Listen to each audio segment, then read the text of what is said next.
Is starting a business basic factor. तो business को start करने के जो बेसिक फैक्टर्स होते हैं या किसी भी बिजनेस को स्टार्ट करने से पहले हमें किन किन फैक्टर्स को वॉच करना चाहिए, रखना देखना चाहिए ये।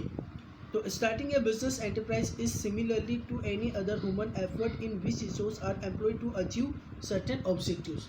तो किसी भी इंसान की किसी भी ऑब्जेक्ट को अचीव करने के जो उनके जो प्रयास होते हैं, उनकी जो ट्राई होती है, उनकी जो मेहनत होती है, उसी प्रकार बिजनेस में भी बिजनेस के एक्टिविटी को एग्जीक्यूट करने के लिए भी हमारे पास एक पूरी तरह से ह्यूमन के एफर्ट्स पर डिपेंड करता है कि वह बिजनेस में सक्सेसफुल होगा या उसमें फेलियर होगा। Successfully result in business depend largely upon the ability of the entrepreneur or the start a new business anticipate problems and solve them। यानी आप बिजनेस की प्रॉब्लम के साथ कैसे डील करते हैं, उनको किस हिसाब से सोल्व करते हैं, किस हिसाब से उनको लेकर चलते हैं, किस हिसाब से उनको जो मतलब कहते हैं ना, जो हमारे लिए जो रिस्क होता है उसको किस हिसाब से हम अपॉर्चुनिटी में चेंजेस करते हैं, और या उनको किस प्रकार मिनिमम कॉस्टिंग में सोल्व आउट करने का हमारे पास टेक्निक होती है, हमारे पास उनके साथ डील करने का हमारा एक तरीका होता है। This is specially true of the modern business world where competition is very tough and risk are high. तो अभी टाइम का जो बिजनेस की जो दुनिया है, बिजनेस मार्केट का जो वर्ल्ड है, वहाँ पर काफ़ी कॉम्पिटिशन्स है और रिस्क भी काफ़ी हाई है। Some of problem which business firms encounter are of a basic nature. For example, to start a factory, plant must be made and implemented about such problem as is the location of the business, the possible number of customers, the kind and amount of equipment, shop layout, purchasing and financing needs, and hiring of workers. The problem become more complex in the big business. However, the sum of the यानी हमारे business की location क्या रहेगी, हमें कहाँ से employees मिलेंगे, हमारे कस्टमर्स कहाँ रहेंगे, हमारा बिज़नेस का मार्केट कहाँ रहेगा। तो एक नया बिज़नेस को स्टार्ट करते समय हमें कई प्रकार के फैक्टर्स को वॉच करना रहता है, देखना होता है, इनके बारे में हमें लेकर चलना रहता है। तो उनमें से कुछ हमें यहाँ पर दिए हुए हैं। Selection of line of business. The first thing to be decided by any entrepreneur of a new business is the nature and type of business। तो सबसे पहला हमारा काम ये रहता है नया बिजनेस स्टार्ट करने से पहले कि हम किस नेचर का, किस टाइप का बिजनेस स्टार्ट करें, जिसके बारे में हमें अच्छी तरीके की अंडरटेकन हो, अच्छी अंडरस्टैंडिंग हो। He will obviously like to enter the branch of industry and commerce which has the possibility of greater amount of profit। तो हर कोई इंडस्ट्रीज या ई कॉमर्स में आना चाहेगा जहाँ पर प्रॉफिट ज़्यादा होने की पॉसिबिलिटीज़ होती हैं। The decision will be influenced by the customer's requirement in market and also kind of technical knowledge and interest in the entrepreneur has to producing and particular product। यानी पर्टिकुलर प्रोडक्ट को produce करने की हमारे पास क्या technique है, consumers की उस product को पसंद करने की उसकी डिमांड क्या रहेगी, वो उनको किस हिसाब से उनके साथ डील करेगा, कहाँ तक उसके लिए पे कर सकता है। तो ये सारी चीज़ें देख कर ही हमें हमारे बिजनेस की लाइन का सिलेक्शन करना होता है कि हमारे यहाँ पर किस प्रोडक्ट की, किस सर्विस की ज़्यादा डिमांड है, कितने कस्टमर्स हैं, उसके लिए हमारे पास कौन सी टेक्निक अवेलेबल्स हैं, जिसके बेस पर हम मिनिमम कॉस्टिंग पर मैक्सिमम प्रोडक्शन दे सकते हैं। ये सब कुछ हमें इसमें देखना होता है। साइज ऑफ द फर्म और scale of its operation is another important decision to be taken the start of the business. Some factor favour a large size whereas the other tend to restrict the scale of operation।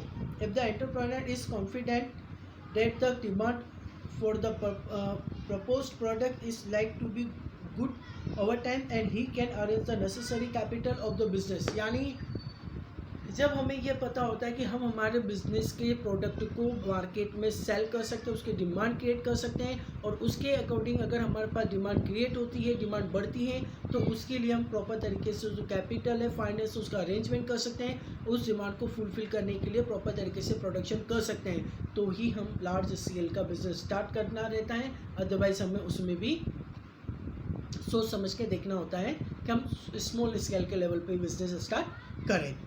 Choice of form of ownership। With respect to ownership, the business organization may take the form of a self proprietorship, partnership or joint stock companies। Each firm has its own merit and demerit। The choice of the suitable form ownership depend on the such factor as the line of business। यानी आप business कर रहे हैं उसमें आपको solo proprietorship रहेगी या partnership आपके लिए कंफर्टेबल रहेगी या जॉइंट वेंचर आपके लिए कंफर्टेबल रहेगा। तो ये आपको देखना होता है आपके बिजनेस के नेचर पे, बिजनेस के स्केल पे, बिजनेस की साइज पे, कि किस साइज का किस स्केल का प्रोडक्शन है, जिसमें क्या पर्टिकुलर एक कैंडिडेट की ओनरशिप पे चलाया जा सकता है या उसके लिए पार्टनर्स की रिक्वायरमेंट होगी या उसके लिए जॉइंट वेंचर की रिक्वायरमेंट भी हो सकती है। तो ये भी हमारी फर्म को चॉइस करने से पहले देखना होता है। Location of business enterprises. An important factor to be considered at the start of the business is the where the enterprises will be located. Any mistake in the regard can result in higher cost of production, inconvenience in getting right kind production, input or servicing customers. यानी location भी काफ़ी कुछ हमारे business के factor को affect करती है। अगर हमारा बिजनेस की लोकेशन अच्छी है जहाँ पर इजी गोइंग हमें रॉ मटेरियल मिल जाता है, ट्रांसपोर्टेशंस की कनेक्टिविटी अच्छी रहती है, जहाँ पे कस्टमर्स हमारे पास पड़ते हैं, तो वहाँ पर हमारे प्रोडक्ट की कॉस्टिंग कम रहेगी, वहाँ पर हम कम प्राइस में उसको सेल आउट कर सकते हैं, तो हमारी डिमांड ज़्यादा क्रिएट होगी, कस्टमर से इजी गोइंग पहुँचा सकते हैं, तो उनकी सप्लाई ज़्यादा रहेगी, तो हमें प्रॉफिट ज़्यादा हो जाएगा। तो लोकेशन सबसे बड़ा फैक्टर होता है बिजनेस को स्टार्ट करने के लिए। Financing the preposition. Financing is concerned with the providing the necessary capital for starting as well as for continuity the proposed business. Capital is required the investment fixed assets like plant and machinery, land, building, machinery and equipment, and current assets like raw material, book, debt वगैरह। यानी finance के हमारे क्या source है business की, आप लोगों को बताया था कि बैकबोन होती है फाइनेंस।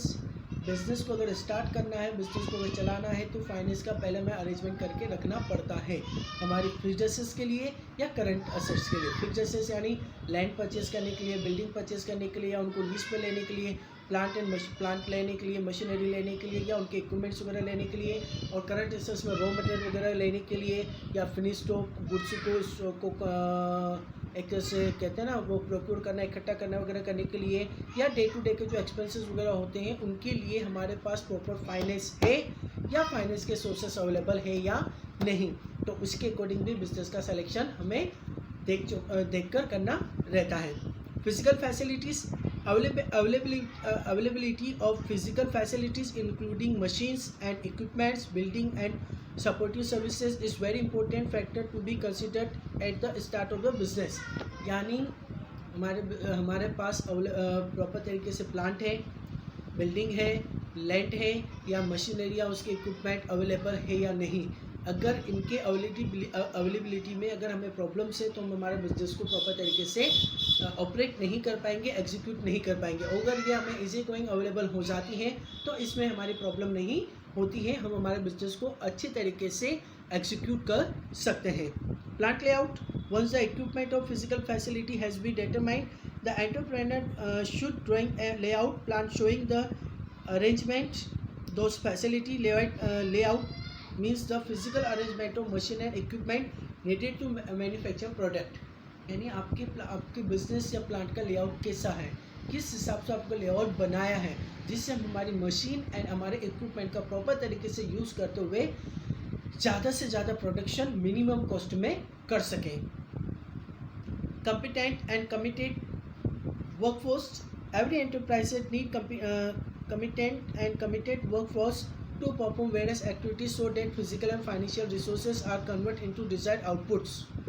यानी हमारे पास वर्कफोर्स कैसा है, हमारे पास वर्कफोर्स ऐसा है जो कहा है वही करता है, अपना 100% देता है, हमारे रिसोर्सेज का ज़्यादा से ज़्यादा यूज़ करके हमें मिनिमम कॉस्ट पे मैक्सिमम प्रोडक्शन अवेलेबल करवाता है। तो जिससे हमने जो भी इन्वेस्ट किया है, जो भी कैपिटल फाइनेंस करवाया है, उसका प्रॉपर तरीके से आउटपुट देके उनको चुका सके, उनका रोटेशन बना सके, उनका टाइम टू टाइम पेमेंट वगैरह हम कर सकें। तो ये भी काफ़ी कुछ हमारा उस पर वर्कफोर्स भी काफ़ी हमारे इस पर फैक्टर को, हमारे बिजनेस के को काफ़ी अफेक्ट करती हैं। Tax planning. Tax planning has become necessary this day because there are a number of tax laws in the country and they influence almost every aspect of the functioning of modern business. The founder of the business has to consider in advance the tax liabilities under various tax law, its impact of the business decision। हमारा तो tax planning यानी हर country की, हर government की अपनी अपनी अलग tax policies होती हैं, तो उनके साथ एडवांस में डील करने की हमारे एंटरप्रेन्योर या बिजनेसमैन के पास प्रॉपर तरीके के सोर्सेस, प्रॉपर तरीके की कैपेसिटी, प्रॉपर तरीके का नॉलेज होना चाहिए। Launching the enterprise after the decision relating to the about mention factor has been taken, the enterprise can be go ahead with the actual launching of enterprises. We would mean mobilizing various resources, fulfilling necessary legal formalities, starting the production process, initiating। यानी सारी जो ऊपर हमने जो भी देखा है कि भाई उसका सिलेक्शन कर लिया, उसका साइज़ भी देख लिया, हमें कहाँ कौन सी ओनरशिप में करना है, लोकेशन डिसाइड कर ली, फाइनेंस का अरेंजमेंट हो गया, फिजिकल फैसिलिटी सारी मिल गई, प्लान का लेआउट भी तैयार हो गया, वर्क फोर्स भी हमें मिल गया, टैक्स की प्लानिंग वगैरह भी होगी। अब हमें आगे बढ़कर बिज़नेस को स्टार्ट करना होता है, बिज़नेस को लॉन्च करना होता है, उसकी जो भी मोबिलाइजिंग जो भी फैसिलिटीज़ है वो सारी लेके आनी पड़ती है, और उसके रिसोर्सेज की जो भी लीगल जो भी मतलब रिसोर्सेज को फुल नेसेसरी जो भी लीगल एक्टिविटीज़ होती है, फॉर्मेलिटीज़ होती है, उनको पूरा करके हमारा प्रोडक्शन स्टार्ट करना होता है। तो एक बिज़नेस को स्टार्ट करने से पहले हमें इतने सारे पॉइंट्स को, पूरे 10 पॉइंट्स को कवर अप करके देखना होता है। Okay guys, thank you.